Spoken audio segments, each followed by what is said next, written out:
संविधान सम्मान सम्मिलनी सभारे राहुल गांधी का भाषण अलाहाबाद ठारे 24 अगस्त 2024 तारिख दिन आयोजित संविधान सम्मान सम्मिलनी रे राहुल गांधी जोगदे उपस्थित जनता को एमिति कहले पूरी उठिला सभा एवं घेरी गले राहुल जी को।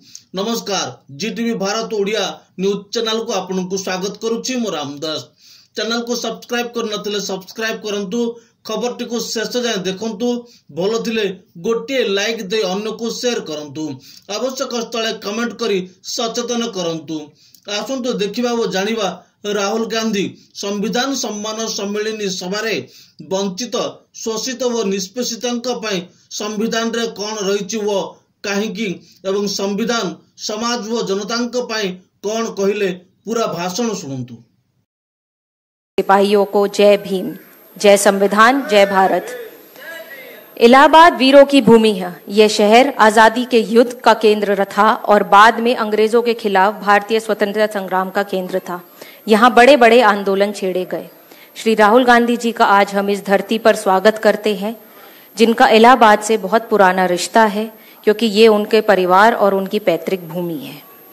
सबसे पहले हमारे बीच में उपस्थित हमारे जननायक राहुल गांधी जी को सलाम करती हूँ, जिनके अथक प्रयासों से आज भारत वासियों को विश्वास और न्याय मिलने जा रहा है। ये कहते हुए मुझे गर्व की अनुभूति होती है कि न्याय योद्धा श्री राहुल गांधी जी ने जब जब सरकार की गलत नीतियों का विरोध किया, हर बार संविधान विरोधी, जन विरोधी सरकारों का मुंह को खानी पड़ी है। चाहे वो 2024 का आम चुनाव रहा हो या जिस तरह से जो अभी सत्र गया उसके अंदर प्रधानमंत्री की अनुपस्थिति रही हो, हर बार संविधान विरोधी, जन विरोधी सरकार को मुंह की खानी पड़ी है। लेकिन फिर भी चाहे वो काले कानून हो कृषि के, वो वापस लिए गए। केंद्र सरकार ने विभिन्न मंत्रालयों में महत्वपूर्ण पदों पर लेटरल एंट्री भर्ती के जरिए खुलेआम SC, ST, OBC वर्ग में आरक्षण छीनने की साजिश रची। उसकी आवाज श्री राहुल गांधी जी ने उठाने का काम किया। राहुल गांधी जी के नेतृत्व में संपूर्ण विपक्ष ने मजबूती से षड्यंत्रकारी सरकार को पटकनी देने का काम किया है। साथियों, ये जनता की सरकार बनी है। आपने चुनकर भेजा था राहुल गांधी जी को अपने नेता के रूप में। आज हमारे देश में टॉप ब्यूरोक्रेसी समेत देश के सभी शीर्ष पदों पर वंचितों और शोषितों का प्रतिनिधित्व नहीं है। हमें ये लड़ाई और मजबूती से लड़ने की जरूरत है। इस सम्मेलन में हम ये संकल्प ले कि संविधान और आरक्षण व्यवस्था की हर कीमत पर रक्षा करेंगे। मेरे पिताजी श्रद्धेय श्री शरद यादव जी हमेशा एक बात कहते थे कि जो ये संविधान है, ये जिंदा कौमों की इबादत की किताब है। जो जिंदा कौमें हैं उसका एक जीता जागता सबूत है, वो हमारा संविधान है। ये किसी धर्म ग्रंथ से कम नहीं है। संविधान से ही देश चलना चाहिए। यही एकमात्र ऐसी जिंदा किताब है जिसमें भारतवर्ष के प्रत्येक नागरिकों को और अधिकार मिलता है और उनका अधिकार सुरक्षित रखा जाता है। हमने सदियों से ये आजादी की नेमत पाई है। सैकड़ों कुर्बानियां देकर हमने ये दौलत पाई है। हमें ये बात भूलनी नहीं चाहिए। जैसे कि आप देख रहे हैं, जननायक राहुल गांधी जी कहते हैं कि 50% आरक्षण की सीमा को तोड़े बिना, जातिगत जनगणना के किए बिना सामाजिक न्याय सुनिश्चित करना संभव नहीं है। ऐसे में गांव-गांव, गली-गली जाकर हमें जात को जमात बनाने का प्रयास करना पड़ेगा। देश की बहुसंख्यक आबादी जब एक छत के नीचे एक संगठित होगी, तभी ये लड़ाई जीती जा सकती है।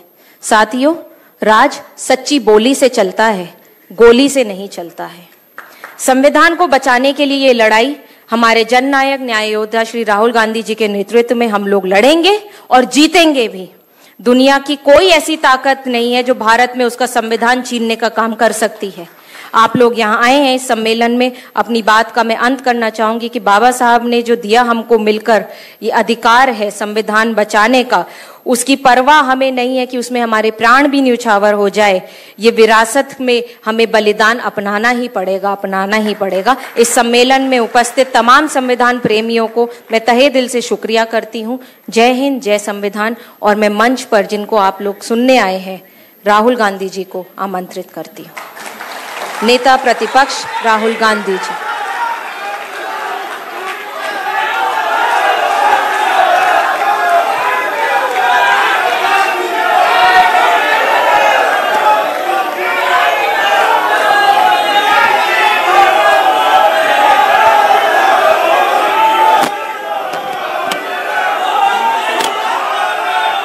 जस्टिस वीरेंद्र जी, अनिल जैन जी,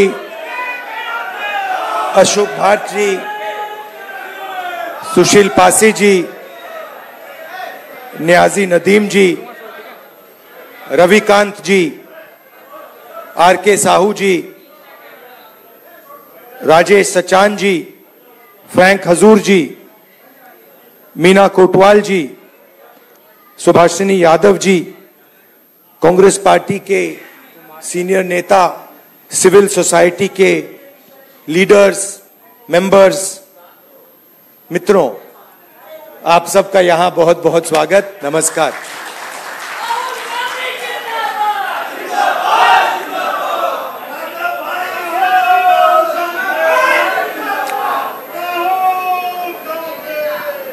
कुछ दिन पहले, सबसे पहले आपका बहुत बहुत धन्यवाद कि आप सब यहां डिस्कशन के लिए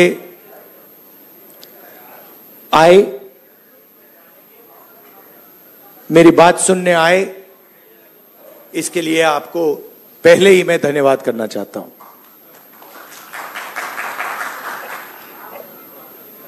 कुछ दिन पहले मैं रायबरेली गया था और वहां मुझे मोची की दुकान दिखी, तो मैं वहां रुक गया। मैं उनके पास जाके बैठ गया, समझना चाहता था ये कर क्या रहे हैं। बातचीत हुई और मैं उनको देख रहा था। मोची हैं, हाथ में अनलिमिटेड स्किल थी उनकी।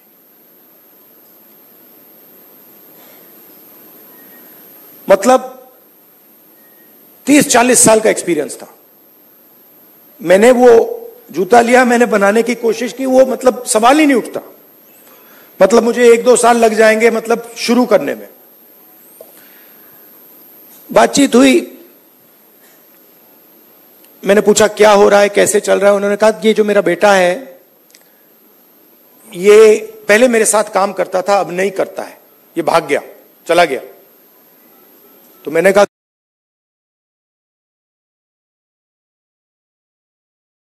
नहीं है। और फिर उन्होंने मुझे बोला कि राहुल जी,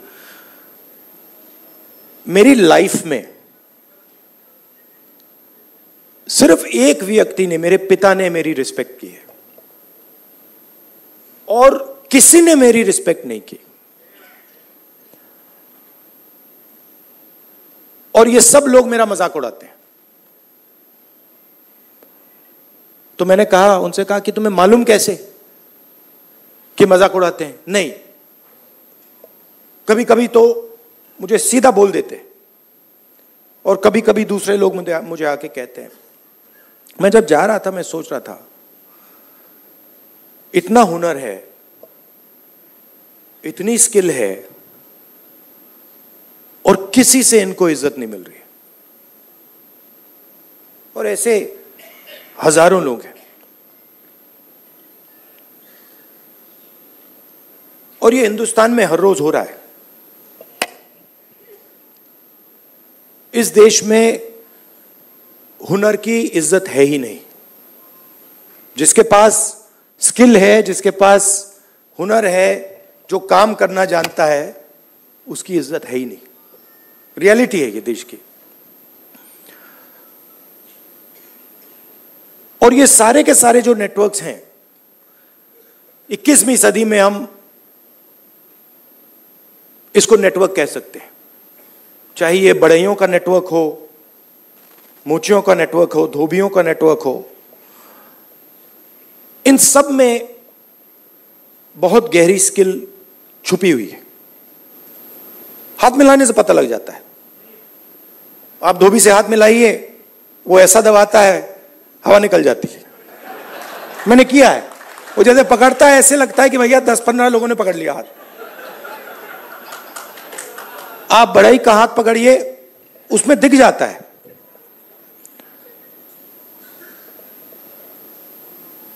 और फिर मैंने मोची भाई से बात की और मैं जो सिस्टम में काम करते हैं उनसे भी बात करता हूं, तो मुझे अंदर से दिखता है, बाहर से भी दिखता है। तो फिर जब मैं उनके साथ बैठा था, मुझे एक बात याद आई। यूपीए की सरकार थी और स्किल डेवलपमेंट मिशन यूपीए के सरकार ने शुरू किया। मतलब उसमें एक नए व्यक्ति को चीफ बनाया और उन्होंने मुझसे टाइम मांगा, तो मैंने कहा मिल लेता हूं। तो आए, टाटा कंपनी के लिए काम करते थे। आए, बैठे और उन्होंने मुझे, इंजीनियर थे शायद, उन्होंने मुझे हिंदुस्तान की जो स्किल डेवलपमेंट है उसके बारे में उन्होंने बोला।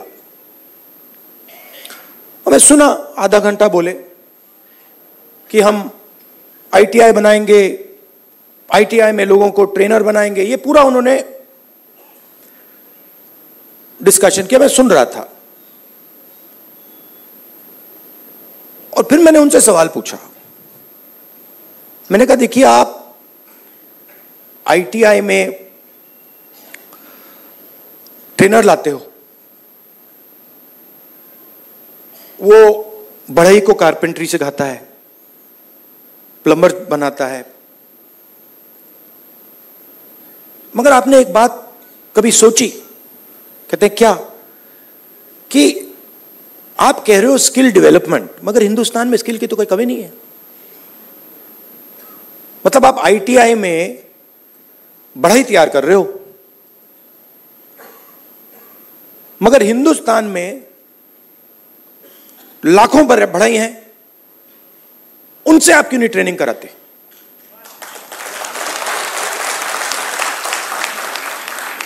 तो ये थोड़ा चौंक गए। मतलब, मैंने कहा मतलब बता देता हूं। मान लीजिए आपको नाई ट्रेन करने हैं, आप सर्टिफिकेशन सेंटर खोल दीजिए। हर डिस्ट्रिक्ट में आप एक सर्टिफिकेशन सेंटर खोल दीजिए और उत्तर प्रदेश के हर नाई को कह दीजिए, देखिए भैया, आप गुरु हो, आप शिष्य लो, उनको तैयार करो, अपनी दुकान में तैयार करो और फिर उनको सर्टिफाई करो। अगर आपके जो शिष्य हैं सर्टिफाई हो जाएंगे, आपको हम 100, 200, 500, 1000 रुपए बैंक अकाउंट में डाल देंगे। मतलब जो स्किल का नेटवर्क है उसका प्रयोग क्यों नहीं करते आप? बिल्कुल चुप हो गए। मतलब मुझे देख रहे थे कि ये मतलब व्यक्ति पागल है, इसको क्या हो गया। मतलब आप आईटीआई में, अच्छा मजे की बात बताऊं, ये जो हमारे ये मोची भाई हैं, इन्होंने मुझे बोला कि राहुल जी, मोदी जी ने नया प्रोग्राम शुरू किया, मुझे वहां बुलाया, मैं गया और फिर मुझे कहते हैं कि आपकी ट्रेनिंग कराएंगे। राहुल जी, मैं तो 40 साल से मोची का काम कर रहा हूं। सुनो, मैं वहां गया, वो जो उनका ट्रेनर था उसको मैं सिखा के आ गया।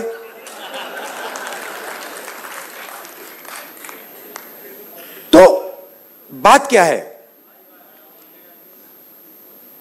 चाहे नाई हो, बढ़ई हो, प्लम्बर हो, धोबी हो, मोची हो, किसान हो, नॉलेज इनके हाथ में है, मगर सिस्टम इनसे कोई बात ही नहीं करता। सिस्टम दूसरे डायरेक्शन पे चल रहा है। आपने आईटीआई बना दी, हमारी सरकार ने बनाई, मगर उसका जो नॉलेज सिस्टम है उसका तो कोई कनेक्शन ही नहीं है। तो मैंने उनसे कहा, देखो मैं आपको बताता हूं, अगर आपने नाई ट्रेन करने हैं, मान लो आपने हिंदुस्तान में 10 लाख नाई ट्रेन करने हैं, आप हिंदुस्तान के नाइयों को पकड़ो और कहो भैया आप ट्रेन करो। 6 महीने में 10 लाख नाई आपके सामने आ जाएंगे और कोई कोई ज्यादा पैसा भी नहीं लगेगा, मगर ना। तो हो क्या रहा है?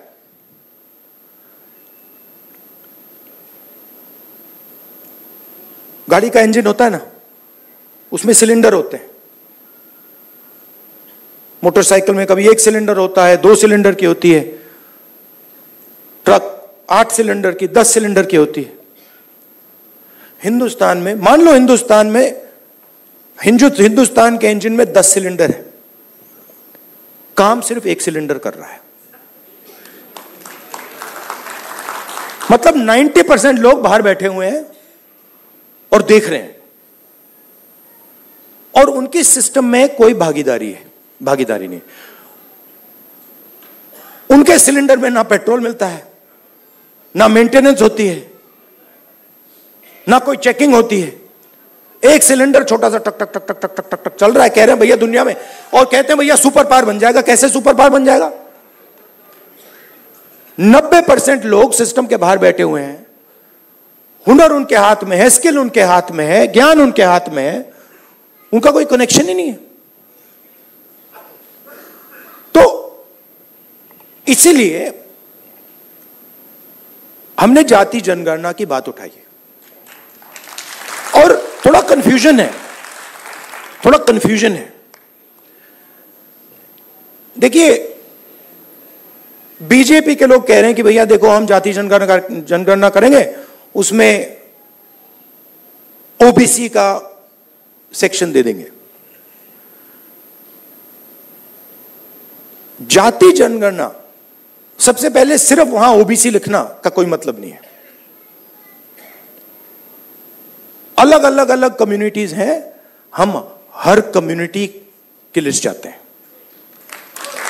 पहली बात।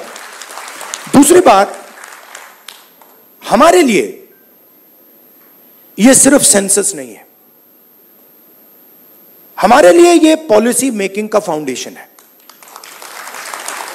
मतलब नींव है।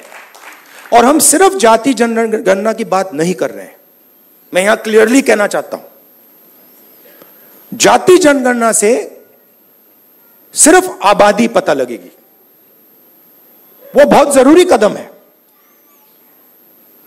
क्योंकि भागीदारी से पहले आबादी के बारे में पता होना पड़ेगा, क्योंकि भागीदारी तक हम बिना आबादी के तो पहुंच ही नहीं सकते।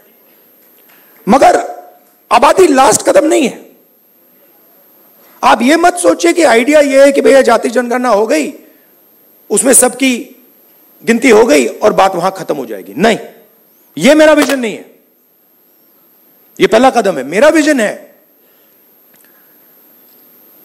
कि हिंदुस्तान में धन किस प्रकार से बांटा जा रहा है,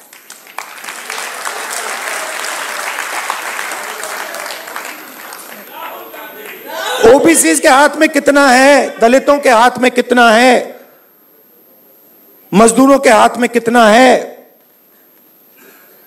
पहली बात। दूसरी बात, हिंदुस्तान के जो इंस्टीट्यूशंस हैं, ब्यूरोक्रेसी हो, जुडिशरी हो, मीडिया हो, इसमें इन लोगों की कितनी भागीदारी है।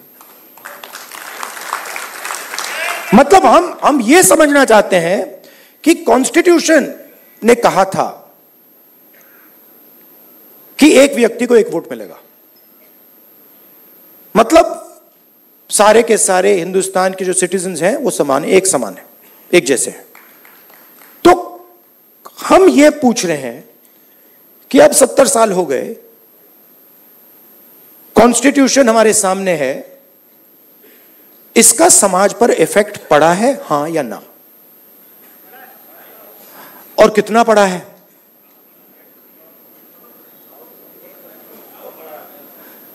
पड़ा है।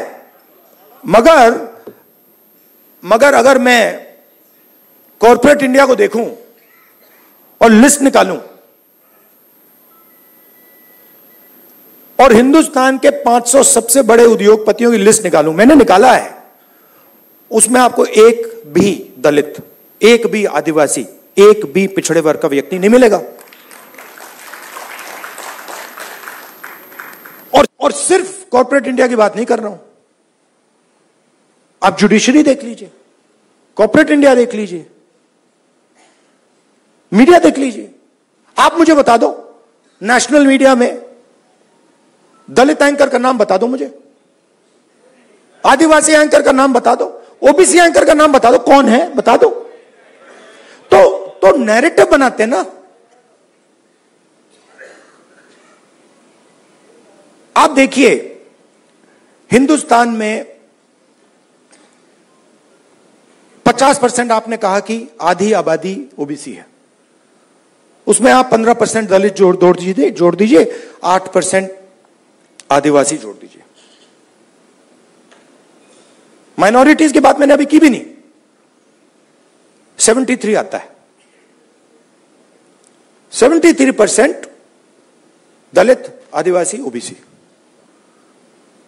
कॉर्पोरेट इंडिया में 0,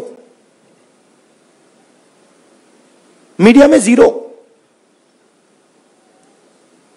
आप हो ही नहीं। तो अब हम अगर पॉलिसी बनाएंगे और हिंदुस्तान की जो सच्चाई, जो रियलिटी है, उसकी बेसिस पे हम पॉलिसी नहीं बनाएंगे तो उसका क्या मतलब है? तो मैं आपसे यह कहना चाहता था कि जाति जनगणना हमारे लिए सिर्फ गिनती नहीं है, जाति जनगणना हमारे लिए पॉलिसी फ्रेमवर्क है और एक प्रकार से हमारा गाइड, जैसे कॉन्स्टिट्यूशन हमारा एक गाइड है जिसपे ये लोग रोज आक्रमण कर रहे हैं, जाति जनगणना, सोशो इकोनॉमिक सर्वे, इंस्टीट्यूशनल सर्वे, ये हमारा दूसरा गाइड होगा। और हमारा लक्ष्य है कि जो मैंने आपसे कहा कि 10 सिलेंडर की गाड़ी है, 9 सिलेंडर बंद पड़े हुए हैं, तो हमारा लक्ष्य है कि 10 के 10 सिलेंडर काम करें। आप मुझे बताओ, पूरा का पूरा बैंकिंग सिस्टम, पूरा का पूरा बैंकिंग सिस्टम, नरेंद्र मोदी ने 16 लाख करोड़ रुपए 25 लोगों का कर्जा माफ किया है। शेम, 16 लाख करोड़ रुपया। अच्छा, उन 25 लोगों में एक दलित नहीं था, एक आदिवासी नहीं था, एक पिछड़ा नहीं था, एक माइनॉरिटी नहीं था। तो पूरा का पूरा बैंकिंग सिस्टम 15 लोगों के लिए बनाया गया है। ये जो हमारे भाई हैं, जो मोची का काम कर रहे हैं, जिनको पूरी लाइफ में इज्जत नहीं मिली, इनके लिए एक बैंक क्यों नहीं है जो इनकी मदद करे? क्या कि हम स्पेशलाइज्ड बैंक बनाएंगे सिर्फ इनके लिए? तो पॉलिसी मेकिंग फ्रेमवर्क का यह मतलब है, हमारा काम हिंदुस्तान की 100% आबादी की मदद करने का है। हमारा काम 5%, 10% आबादी की मदद करने का नहीं है। वो सरकार का काम हो ही नहीं सकता। और उसके लिए हमें इंफॉर्मेशन चाहिए। 21वीं सदी है, हमें डेटा चाहिए। डेटा है ही नहीं। आप नोट कीजिए, मैंने 2 चीजें कही हैं। मैंने कहा है कि जाति जनगणना, social economic state census, institutional census हम कराएंगे, और 50% का जो बैरियर है, जिसको हम एक्सेप्ट नहीं करते हैं, फ्रैंकली बोलूं तो इसको हम उड़ा के फेंक देंगे। ये 2 चीजें मैंने कही हैं। और मगर उसके बाद मैंने आज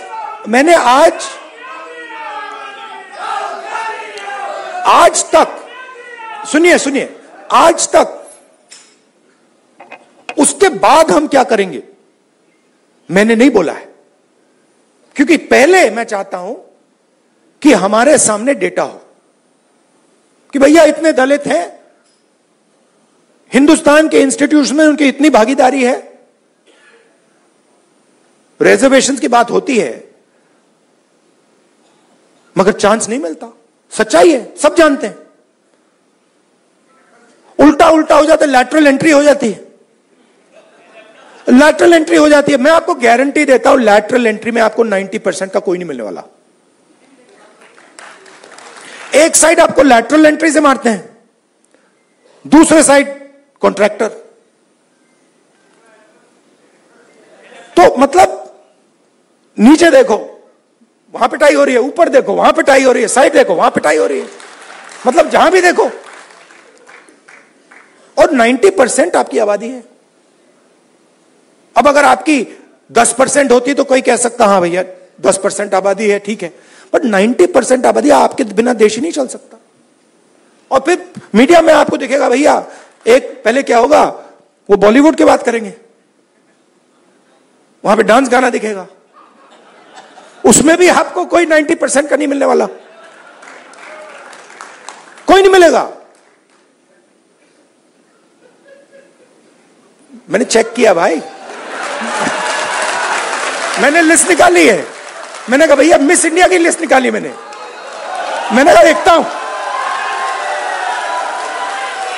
मैं कहता हूं देखो यार, अच्छा अब कहते हैं मिस इंडिया की लिस्ट निकाली मैंने। सुनो सुनो, मैंने मिस इंडिया की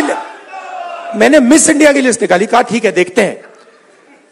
मतलब माइनॉरिटी भी 90% में आती है मैडम, आप भी शामिल हैं। और आपको और शायद जो आपके साथ हो रहा है वो सबसे ज्यादा खराब है। मतलब आप पर तो डायरेक्ट आक्रमण हो रहा है, राइट? मगर आप भी 90% में हैं। तो मैंने लिस्ट निकाली मिस इंडिया की, मैंने कहा भैया इसमें तो होगा, मतलब एक दलित महिला तो होगी, एक आदिवासी महिला तो होगी ना दलित है, ना आदिवासी, ना ओबीसी, कोई नहीं। तो डांस गाना चलेगा वहां पे, कोई क्रिकेट की बात करेगा, कोई बॉलीवुड की बात होगी, किसानों की बात नहीं होगी, मजदूरों की बात नहीं होगी। आपने कभी मीडिया में मोची का इंटरव्यू देखा है? बस मेरे चैनल पे आ रहा है और किसी चैनल पे नहीं आ रहा। आप चाहे मोची हो, बढ़ई हो, प्लम्बर हो, धोबी हो, कभी नहीं दिखेंगे। और ये देश को चलाते हैं लोग। और फिर मीडिया में कहते हैं भैया मोदी जी गले लग गए, सुपर पावर बन गया। कभी वो यूक्रेन भागेंगे, कभी रूस भागेंगे, वो कभी गले लगेंगे और फिर भैया सुपर पावर बन गया, सुपर पावर बन गया। मतलब कैसे बन गया? 90% लोग मतलब शामिल ही नहीं है उसमें, बेरोजगार हैं, भूख लग रही है। तो पूरा का पूरा मतलब डिस्कशन वही 10-15 लोगों में होता है, वही एंकर हैं, वही एक्सपर्ट हैं, वो 5-6 लोग हैं, वही बात बोलते रहते हैं एक दूसरे से और बाकी हिंदुस्तान देखता रहता है। इसलिए ऐसे डिस्कशन बहुत जरूरी है कि भाई 90% क्या सोच रहा है, क्या हो रहा है, क्या इश्यूज हैं, क्या मुद्दे हैं। अच्छा, आप एक और बात नोट कीजिए, किसी की टांग टूटती है, वो कहता है भैया मैं अस्पताल में जाके एक्सरे करना चाहता हूं। कभी कोई उससे कहता है नहीं करो एक्सरे? कभी नहीं, कोई नहीं कहेगा ना कि भैया एक्सरे मत करो। वो चिल्ला रहा है कि भैया मेरी टांग टूटी है, लोग कह रहे नहीं एक्सरे मत करो, नहीं। बट यहां ये हो रहा है, मैं कह रहा हूं जाति जनगणना करना है, एक्सरे करना है, सारी मीडिया वाले कह रहे हैं नहीं करना है। क्यों नहीं करना है? मतलब हमने उसके बाद एक शब्द नहीं बोला क्या करेंगे, हमने सिर्फ यह बोला कि भैया हमें डेटा चाहिए। दलित कितने हैं, आदिवासी कितने हैं, माइनॉरिटीज कितने हैं, जनरल कास्ट के लोग कितने हैं, गरीब जनरल कास्ट के लोग कितने हैं, और कौन सी संस्थाओं में बैठे हैं, बिजनेस में कितने हैं, बॉलीवुड में कितने हैं, मिस इंडिया में कितने हैं। बस हम पता लगाना चाह रहे हैं। सारे के सारे मीडिया वाले, मोदी जी कहते हैं नहीं भैया पता नहीं लगाओ, देश को बांट रहे हो। भाई 90% की हम बात कर रहे हैं, आप कह रहे हो देश को बांट रहे हैं। कैसे देश को बांट रहे हैं? मतलब हम सिर्फ ये कह रहे हैं कि भैया 90% लोगों के पास भागीदारी है, हां या ना चेक करो। कहते नहीं देश को बांट रहे हो। तो जो भी संस्थाएं हैं, इलेक्शन कमीशन हो, मीडिया हो, फ्री मीडिया हो, जुडिशरी हो, ये सारी की सारी संस्थाएं कहां से आई? ये इधर से आई। आप इसको मिटा दो तो हिंदुस्तान में एक संस्था नहीं बचेगी। कोई इलेक्शन कमीशन नहीं बचेगा, कोई रिजर्वेशन नहीं बचेगा। जो आपने कहा कि कॉन्स्टिट्यूशन से फायदा मिला, वो 5-10 साल में सब खत्म हो जाएगा। तो जाति जनगणना जो है वो इसको मजबूत करने का काम है। ये आप समझिए, कॉन्स्टिट्यूशन की रक्षा हम कर रहे हैं जाति जनगणना के थ्रू। क्यों? क्योंकि इसको 10% ने नहीं बनाया है, इसको 100% ने बनाया है। और मैं ये भी कहना चाहूंगा कि इसकी सबसे ज्यादा रक्षा आप लोग करते हो। इसकी रक्षा गरीब करते हैं, किसान करते हैं, मजदूर करते हैं, दलित, आदिवासी, पिछड़े लोग, गरीब, जनरल कास्ट के लोग इसकी रक्षा ये करते हैं। अदानी जी इसकी रक्षा नहीं करते।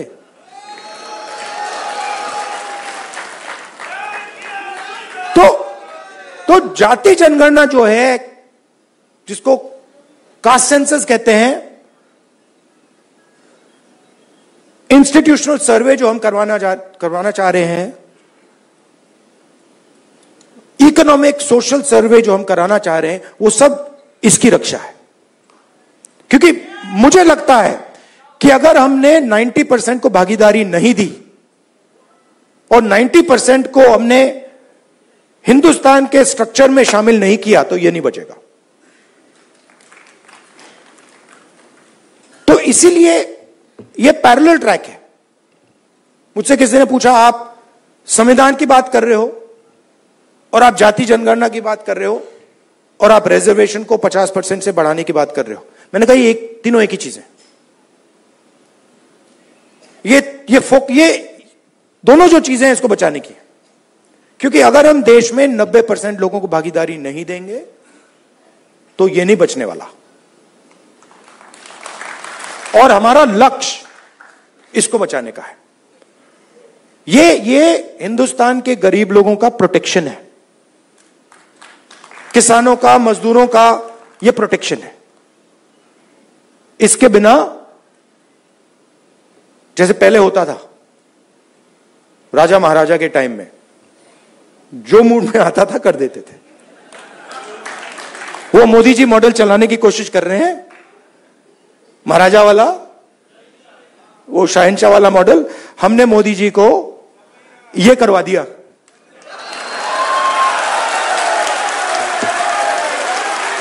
आप अपने आप को नॉन बायोलॉजिकल समझते हो। आप अपने आप को नॉन बायोलॉजिकल समझते हो।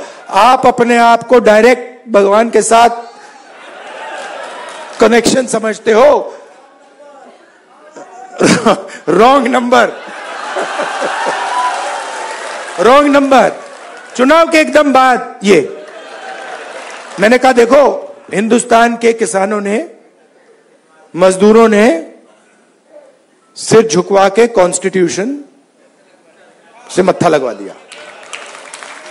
और ये काम हम नहीं कर रहे हैं। आप मत सोचिए कि राहुल गांधी और ये सब लोग ये काम कर रहे हैं। नहीं, ये हिंदुस्तान के अंदर से आवाज आ रही है।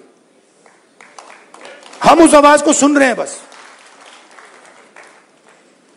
और ये जो स्ट्रेंथ है, जो शक्ति है, ये हिंदुस्तान के अंदर से आ रही है, हिंदुस्तान के गरीब लोगों से आ रही है, और इसको कोई रोक नहीं सकता। अब अगर कोई सोचे, मैं आपको बता देता हूं, पॉलिटिकल बात बता देता हूं, आप लिख लो। अगर कोई सोचे कि जाति जनगणना को रोका जा सकता है या 50% बैरियर को रोका जा सकता है, मैं आपको बता रहा हूं वो सपने देख रहा है। ये होगा ही होगा, इसको रोका नहीं जा सकता है। ना जाति जनगणना रोकेगा, ना सोशो इकोनॉमिक सर्वे रोकेगा, ना इंस्टीट्यूशनल सर्वे रोकेगा, ना 50% का बैरियर रहेगा। ये तीन सारे के सारे उड़ेंगे, क्योंकि हिंदुस्तान की जनता ने ये मन बना लिया है, ऑर्डर आ गया है, जनता से ऑर्डर आ गया है। अब आपको प्रधानमंत्री जी को यह बात एक्सेप्ट कर देनी चाहिए और ऑर्डर लागू कर देना चाहिए, और अगर नहीं करेंगे तो फिर दूसरे प्रधानमंत्री करेंगे। आपके साथ देखिए, मैं आपको अंत में एक बात बताना चाहता हूं। देखिए, मैंने अब 2004 से मैं पॉलिटिक्स कर रहा हूं, ठीक है, और एक प्रकार से काफी सीखने को मिला मुझे। बीजेपी वालों ने मुझे तंग किया, डिस्टर्ब किया, उनको मैं गुरु मानता हूं कि इन्होंने ही मुझे सिखाया, इनके बिना मैं नहीं सीख सकता था। मैं बता रहा हूं, आप लोग नहीं सिखाते मुझे, आप लोग मुझसे प्यार करते हो, आप नहीं सिखा सकते। उन्होंने मुझे सिखाया, तो वो एक प्रकार से मुझे उन्होंने डायरेक्शन दी, भैया क्या नहीं करना है, उधर देखो, वो नहीं करना।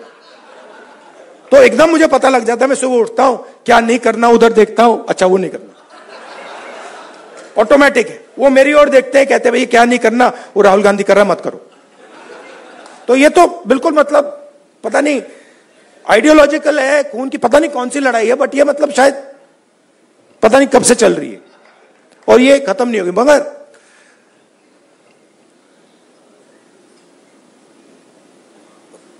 हर राजनेता के लाइफ में, हर में नहीं मगर जो सीरियस राजनेता होते हैं उनकी लाइफ में कभी कभी राजनीति से आगे चीज बढ़ जाती है। मैं जाति जनगणना राजनीति के लिए नहीं कर रहा हूं, ये आप मत सोचिए, मुझे इसमें इंटरेस्ट नहीं है। मैं पता है क्यों कर रहा हूं, क्योंकि मुझे जब मैंने हजारों लोगों से बात की है, जब मैंने उस मोची भाई से बात की ना, और उसने मुझे बताया कि किसी ने मेरी इज्जत नहीं की लाइफ में, मैं इस बात को एक्सेप्ट नहीं कर सकता। मैं इस बात को एक्सेप्ट करने को तैयार नहीं हूं कि हिंदुस्तान में ऐसे लोग हैं जिनके पास हुनर है, एक्सपीरियंस है, समझ है, मगर रिस्पेक्ट नहीं। मैं इसको एक्सेप्ट नहीं कर सकता। बाकी लोग एक्सेप्ट कर ले, मुझे कोई फर्क नहीं पड़ता। तो मेरे लिए ये औजार है, जाति जनगणना हो, 50% रिजर्वेशन हो, मेरे लिए ये जो हिंदुस्तान के जो आत्मा है, 90% जिसको मैं कहता हूं, गरीब लोग हैं, किसान हैं, उनको इस देश में शामिल करने के औजार है। और मेरे लिए ये मिशन है, मेरे लिए ये, इसमें कोई मतलब, आप देखोगे आने वाले समय में पॉलिटिकल नुकसान भी होगा तब भी करूंगा, आप देख लेना।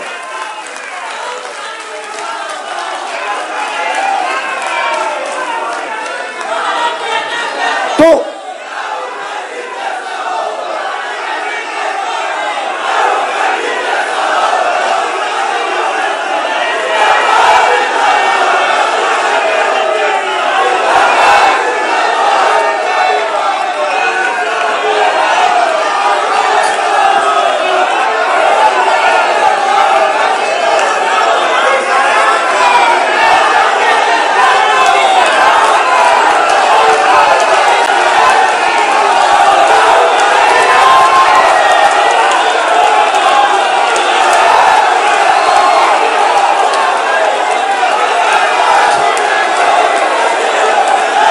अच्छा बोलने दो।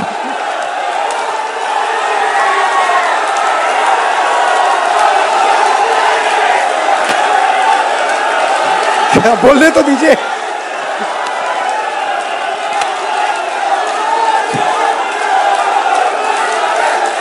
एक बार मैं छोटा था, अच्छा सुनिए दादी, एंड करता हूं मैं अपनी साइकोलॉजी थोड़ी सी आपको साइकोलॉजी समझा देता हूं। मैं छोटा था,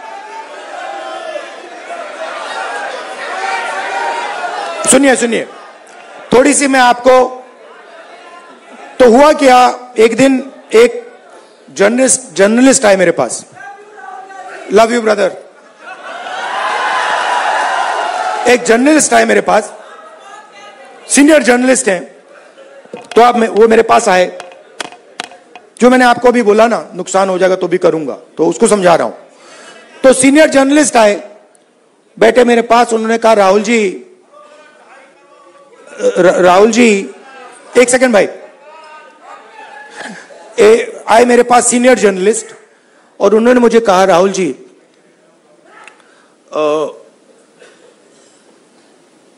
मैं पाकिस्तान के नेता थे, पता नहीं मुशर्रफ थे या नवाज शरीफ थे, मैं उनको बहुत अच्छी तरह जानता हूं, उन्होंने मुझे कहा।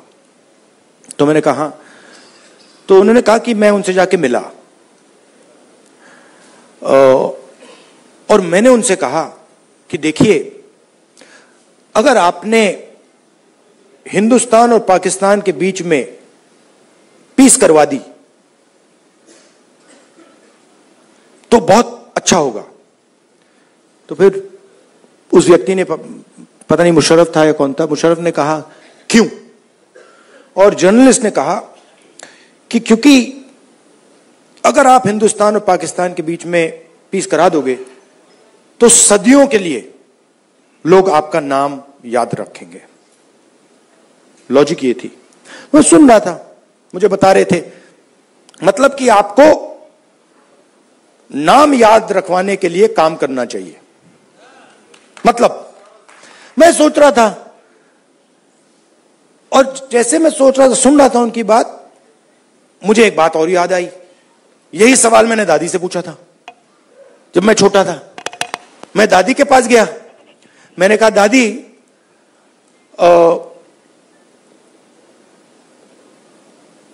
जब आप मरेंगी, मरने के बाद आपको कैसे याद, लोग कैसे याद करना चाहिए, लोगों को आप कैसे याद करना चाहिए? दादी का जवाब पता है क्या था? मैंने कहा आप क्या चाहती हैं कि लोग आपको कैसे याद करें? हाँ, नहीं, उनका जवाब था मैं चाहती हूं कि याद ही ना करें। मतलब क्लैरिटी थी, मैं काम याद करवाने के लिए नहीं करता हूं, मैं काम करने के लिए करता हूं। मुझे याद शायद का कुछ नहीं लेना देना। वो ये जो याद वाला है वो नरेंद्र मोदी जी का काम है। तो मुझे, मेरी थिंकिंग है कि हिंदुस्तान के 90% की जो शक्ति है वो हिंदुस्तान को बनाने में लगे। इंजन, पूरा इंजन स्टार्ट हो, 10 के 10 सिलेंडर चलें और लोगों को मजा आए कि भैया हिंदुस्तान है, इसमें भागीदारी है, इसमें रिस्पेक्ट है, इसमें आदर है, और हम सब मिलकर इस देश को आगे ले जा रहे हैं। धन्यवाद, नमस्कार।